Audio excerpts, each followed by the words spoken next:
Hi, you're on the Reddit Confessions channel, and I hope you're ready for a story where every minute gets messier than the last.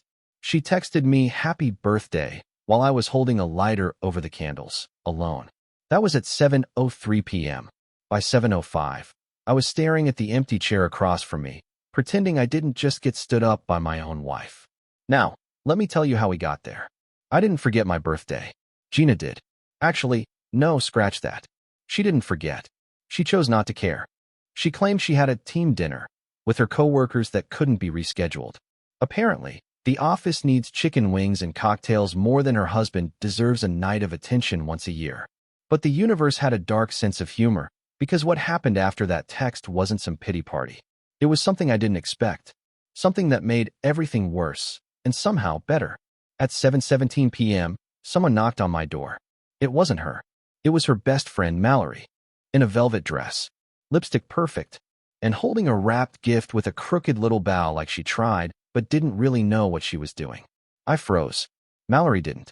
"Don't freak out," she said. "Gina told me she was spending the evening with you." When I didn't hear from her, I figured maybe something was wrong. I forced a laugh. "Nope, just my marriage." Mallory blinked hard, then stepped inside before I even invited her, like she already knew what was waiting.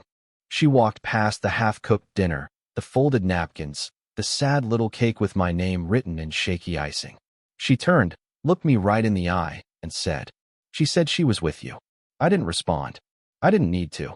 We both just stood there in silence. Mallory's eyes narrowed. "Do you want to know the truth, Elwood? No one calls me by my full name. Not even Gina anymore." I nodded. She took a deep breath, and then she told me everything. And that was the moment I realized this wasn't just about a forgotten birthday. This was the unraveling. Mallory didn't sit down right away. She paced once, then again, her heels ticking against the hardwood like a metronome, counting down to something I wouldn't like. I just stood there, arms crossed, the half-melted candles flickering behind me, smoke curling into the ceiling like the last bit of hope evaporating from the room. I asked her to speak, actually begged, which I'm not proud of, but my voice came out dry and weak. I didn't want to guess anymore. I wanted facts. She finally turned to face me, chin tilted with hesitation. "Gina's not at any team dinner," she said slowly. "There's no event tonight. I called Claudia. She's her direct manager. There's nothing scheduled. No outing. No meeting. Nothing." My stomach dropped like I'd been yanked through the floor. Mallory must have seen the color leave my face, because she immediately added, "I didn't come here to hurt you. I came because I was confused, and now I'm pissed." I didn't move. I didn't blink. I think part of me already knew. I just hoped I was wrong. "She's with someone else," Mallory continued, softer now. "I don't have proof, but I've seen the signs for months. Late texts, secret smiles, leaving rooms to answer calls. Even changed her password at the office, wouldn't let me borrow her laptop anymore. And I kept thinking, she wouldn't do that to Elwood. But here we are." I actually laughed. Not because it was funny, but because it was the only thing left I hadn't done yet. "Do you think it's her boss?" I asked. "She's been bringing his name up a lot. Daniel this, Daniel that." Mallory raised an eyebrow. "Daniel's gay. And married. Gina's not his type." Now I was confused. "But there is someone new," she added after a moment. "An intern. Real slick. Fresh out of college. Drives a Tesla. Thinks he's smarter than everyone in the room." I felt like I'd been slapped. An intern? That's what my wife traded me for. My voice cracked before I could stop it. She said she loved me. Just last week. She kissed me and said, "You're my favorite person." Mallory gave me a look I'll never forget. Not pity. Not sympathy. Just brutal honesty wrapped in sorrow. People say anything to protect their version of reality. Doesn't make it true. I don't remember moving, but suddenly I was sitting on the couch, staring at nothing. Mallory perched at the edge of the coffee table in front of me. Her hand hovered in the air before resting gently on my knee. "You didn't deserve this," she whispered. "You tried. You planned a whole night." And she spit on it. I nodded, jaw clenched, teeth grinding down guilt and shame like they were edible. And then she said something that made my blood freeze. "Elwood, I know where they are." I looked up sharply. She posted a story on her close friends list. Forgot I was on it. Mallory reached for her phone, unlocked it, and showed me the screen. It was Gina, smiling wide, a wine glass raised, dimly lit. Seated beside her was a young guy with perfect teeth, tanned skin, and his hand on her thigh. The caption? Best Friday night I've had in years, clinking glasses. I didn't breathe. I couldn't. Mallory whispered, "What do you want to do?" I looked her straight in the eye. "Drive me there." The ride was quiet at first. Not silent, just full of everything I didn't have the words for. The engine hummed beneath us like it knew how fragile I felt, and every bump in the road felt sharper than it should have. I sat in the passenger seat, my hands clenched into fists in my lap, and watched the city lights smear across the window as Mallory drove like she had something to prove. I wasn't even sure where we were going exactly. Only that Gina had tagged the wine bar in her story, and it was 25 minutes from the life we built together. Mallory didn't speak until we hit the highway. "You don't have to do this," she said, keeping her eyes on the road. "You don't have to see it with your own eyes." But I did. I needed to. Not for revenge. Not even for closure. Just to stop feeling crazy. I needed to know I wasn't imagining the distance, the cold shoulder, the way she'd started talking to me like I was a coworker she barely tolerated. I needed reality to rip the fantasy apart. So I nodded and said, "Keep going." The closer we got, the more I remembered. Stupid things. The way Gina used to scribble hearts on my lunch napkins when we first started dating. The time she surprised me at work with cupcakes for no reason. The way she used to wait at the window when I was coming home from a trip. All of that felt like someone else's memories now, like I'd watched them in a movie where the plot turned dark halfway through. Mallory parked 2 blocks away from the place. She killed the engine and looked at me. "Are you sure?" I wasn't. But I got out anyway. We walked in silence, my heart pounding louder with every step. It was a trendy little spot with brick walls and overpriced everything, the kind of place Gina used to mock. Funny how quickly preferences change when a shiny new intern is involved.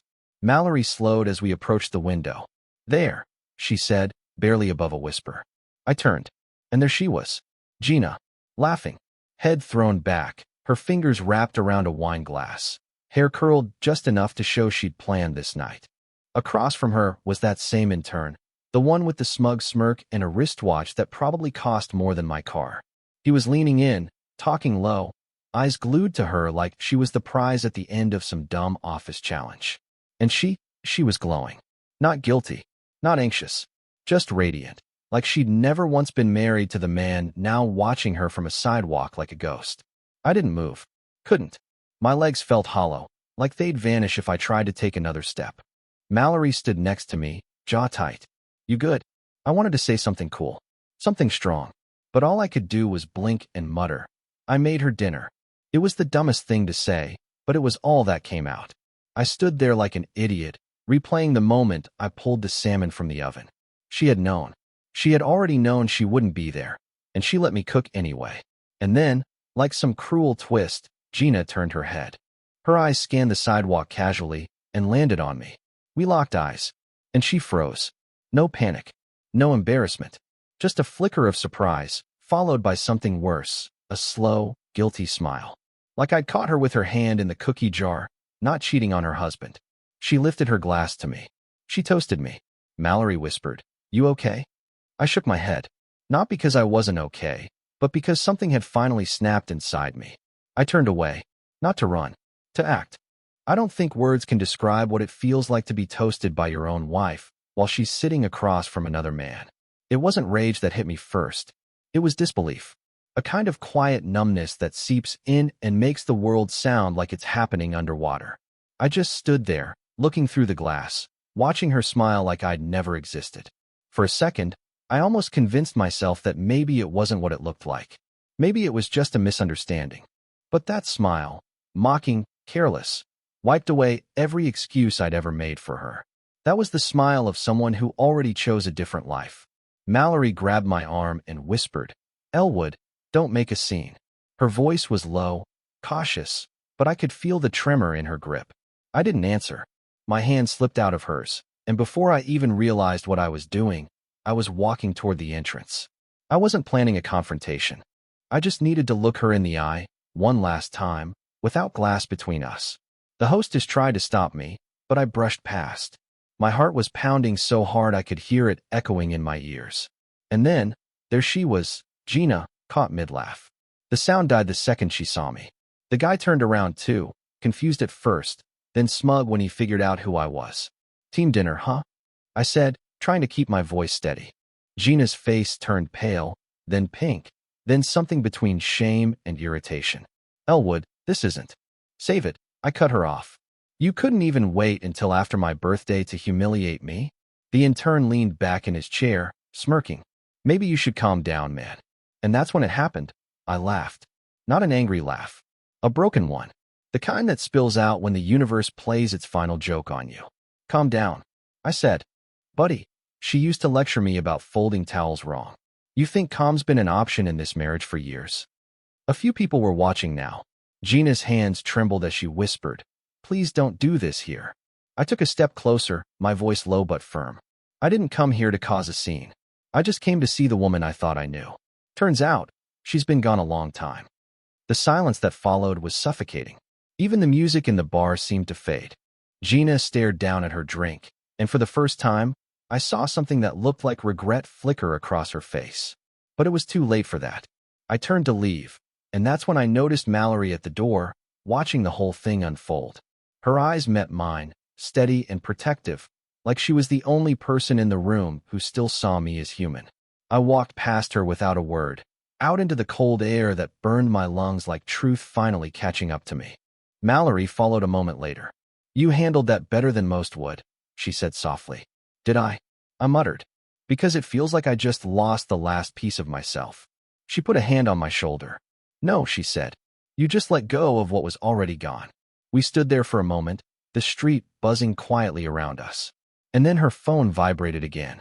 She looked down, frowned, and turned the screen toward me. It was Gina.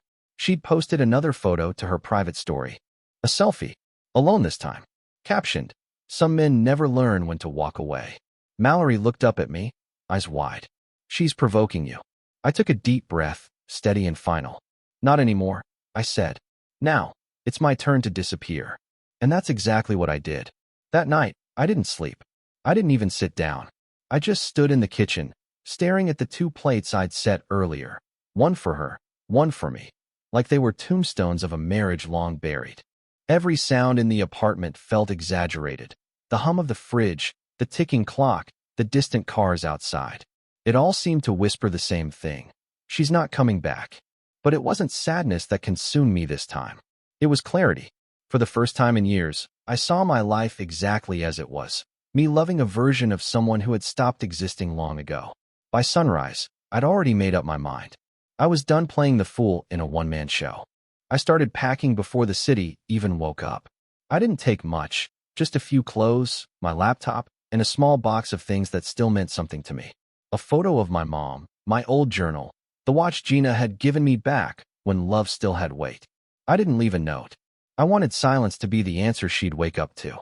By the time I zipped my bag, my hands were steady, like they'd been waiting for this moment all along. At exactly 8:30, Gina texted, "Where are you? We need to talk."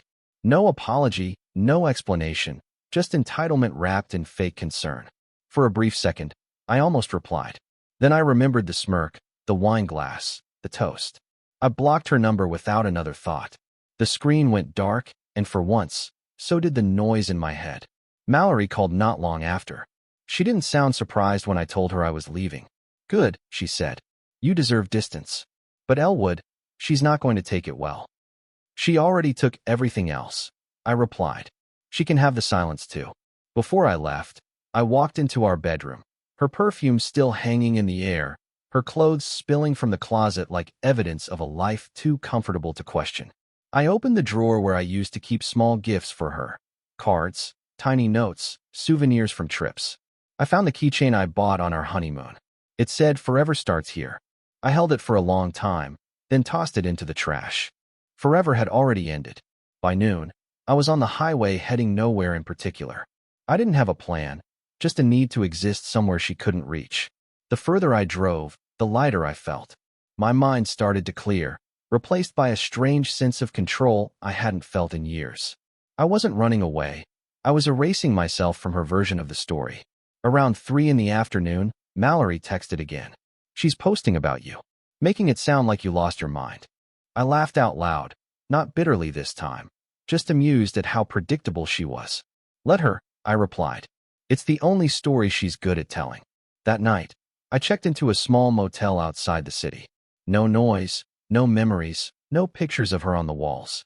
I lay on the bed staring at the ceiling fan spinning slowly above me, realizing that sometimes the quiet isn't punishment. It's freedom disguised as emptiness. Then, as I started to drift off, my phone buzzed. It was a message from an unknown number.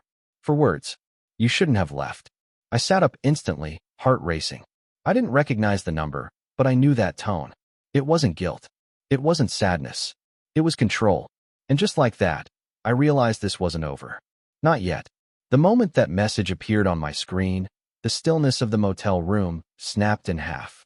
For words, "You shouldn't have left." I just stared at them, my thumb hovering over the screen, heart pounding like I'd been caught doing something wrong. But I hadn't. I'd done the one thing I should have done years ago, walk away. And yet, there she was, finding a way to reach me even after I'd shut every door behind me. For a second, I thought it might have been her trying to sound mysterious, maybe desperate. But the number didn't match any I'd seen before. I scrolled up. No message history. Just those 4 words sitting like a threat. I didn't respond.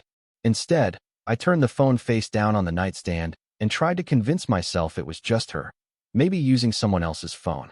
But then the second message came in. "You don't understand what she's capable of." That's when I froze completely. The phrasing was off. If it were Gina, she'd never refer to herself like that.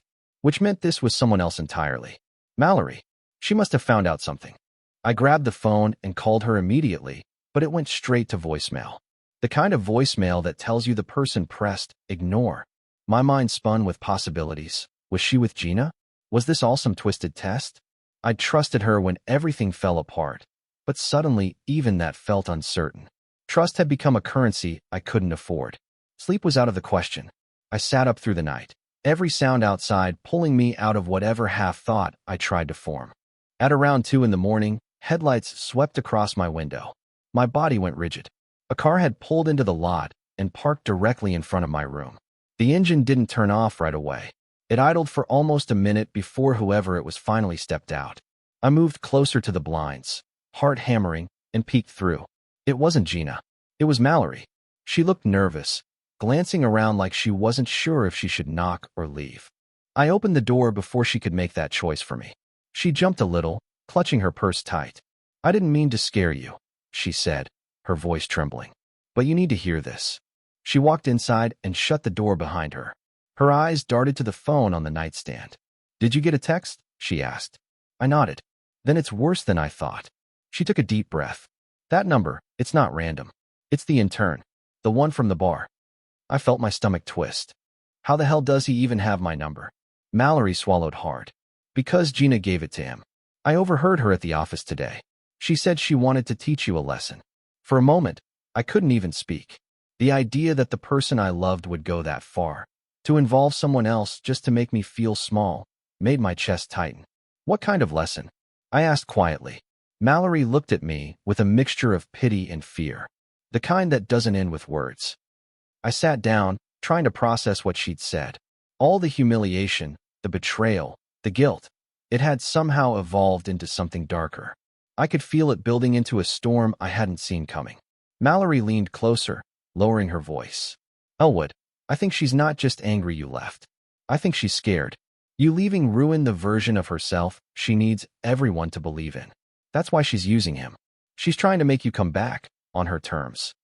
The room suddenly felt smaller. My heart pounded in my throat. "So what do we do?" I asked. Mallory's eyes met mine, steady now, almost fierce. "We don't play her game. We end it."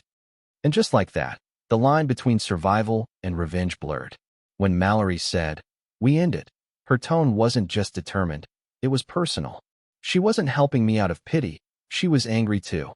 Angry at Gina, at the games, at the way everyone around her seemed to get used and discarded like disposable props in Gina's endless drama. I could see it in her eyes, the same exhaustion that had been growing inside me for years. The difference was, Mallory wasn't broken by it. She was ready to fight. And maybe, for the first time, so was I. We sat at the small motel table, the air thick with silence and stale coffee. I asked her what she meant by "end it," and she slid her phone across the table. On the screen was a series of screenshots. Gina's private messages to the intern. The timestamps were recent, from that same night. He'll come crawling back once he realizes no one else wants him. Another one said, keep texting him. Don't stop until he breaks. He needs to understand who he's dealing with. And then the last one. If he blocks you again, I'll handle it myself. I felt something heavy twist inside me. It wasn't heartbreak anymore. It was disgust. She wasn't even trying to hide it. She wanted to hurt me, not because she was betrayed, but because she couldn't stand the idea that I had stopped playing my role as her emotional punching bag. She's not just vindictive, I muttered. She's obsessed. Mallory nodded. Exactly. Which is why you can't react. Not yet. You react. You give her control again. We talked until the sun started to rise, building a plan I didn't even think I was capable of forming 24 hours earlier. Mallory knew Gina's patterns, her routines, her favorite lies, even her fears. She'd seen them all firsthand. She thrives on attention, Mallory explained. The one thing she can't stand is silence she didn't choose. I knew that was true. Gina hated when things went quiet unless she was the one ending the conversation. So we decided to give her silence in a way that would echo. The next day, I called our landlord, canceled my half of the lease, and transferred my savings into a new account she didn't know existed. Everything official was handled within hours. I even called my boss to request a temporary relocation to another branch. When he asked why, I said, personal reasons. He didn't need to know that those reasons were currently sipping wine and plotting psychological warfare. By the time Gina realized I was gone, the locks had been changed, my number was disconnected, and all my mail was rerouted. She must have been furious because that evening, Mallory got another message. It was a picture of my empty side of the closet, captioned, "He thinks he's free." I almost laughed when I saw it, because for the first time, I actually was. That night, Mallory came back to check on me.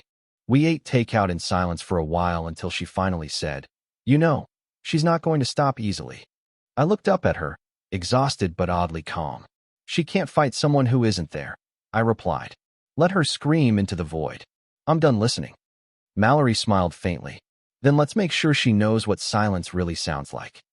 As strange as it sounds, sitting there with her in that tiny motel room, I realized that losing Gina didn't feel like the end anymore. It felt like the first breath I'd taken in years. But deep down, I also knew that women like Gina don't just fade away. They circle back when you least expect it. And somewhere inside, I could already feel that storm starting to turn back toward me. It didn't end with fireworks or dramatic apologies. There were no screaming matches or grand gestures. Just stillness. That's how peace arrives after chaos, quietly, without ceremony. In the days that followed, Gina tried everything.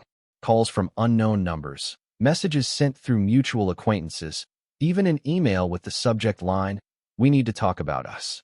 I didn't open it. I didn't need to.